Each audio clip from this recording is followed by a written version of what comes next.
Ce projet consiste à la construction d'un nouveau groupe scolaire primaire parce que l'ancienne école dans laquelle nous étions au niveau de cette commune de 700 habitants d'Occitanie était complètement obsolète. Elle avait au-delà de 120 ans et il était nécessaire de retrouver une commission de sécurité qui valide les lieux et de construire quelque chose avec des matériaux novateurs pour le prochain siècle.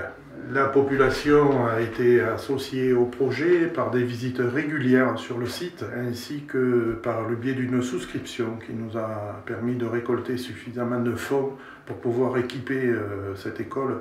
avec tout l'équipement numérique pour les futures et prochaines années, pour l'utiliser tous les jours avec un nombre d'enfants au-delà de 30. Je dois dire que le confort pédagogique est autrement plus important que dans les anciens locaux où en fin de journée la tension était là. Et le retour de la population sur les usages de cette école hors temps scolaire, sur sa partie de grande salle, est aussi un point important puisque ça nous permet de couvrir l'objectif de départ qui était de proposer à la population de Monoblet un espace où tout le monde pouvait s'investir et vivre des activités différentes. Cette école, après diverses travaux, nous a amené à faire ce qu'on fait toujours, c'est-à-dire poser les questions énergétiques comme étant fondamentales, et ce ne sont pas celles qu'on croit, parce que les choses fondamentales concernent les énergies humaines, qui sont éminemment renouvelables et ne figurent jamais dans les bilans. Donc l'énergie humaine, c'est la collaboration avec la maîtrise d'ouvrage, ça va de soi, la collaboration avec les instituteurs, la mise au travail des enfants avec leur participation à effectivement fabriquer des choses pour leur propre école, déménagement compris d'ailleurs, et la collaboration bien sûr avec les entreprises d'ici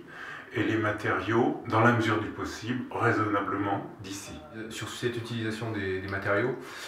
c'est la stratégie des petits pas, c'est-à-dire qu'on peut pas tout, on systématise pas forcément une solution par rapport à une autre, mais on dit bon ben voilà, si déjà on peut en faire quelques mètres carrés ici, quelques mètres carrés par là, c'est déjà une ouverture par rapport à des filières économiques locales justement pour développer des nouvelles façons de faire. Quelques exemples d'actions. La potière fait les lavabos, qui ne sont pas plus chers que les lavabos industriels. La vitrailliste fait un vitrail. Les architectes fabriquent un certain nombre de choses, la claustra du lieu de sommeil, le bas-relief du mur de contreventement, les stickers de signalétique, des choses comme ça,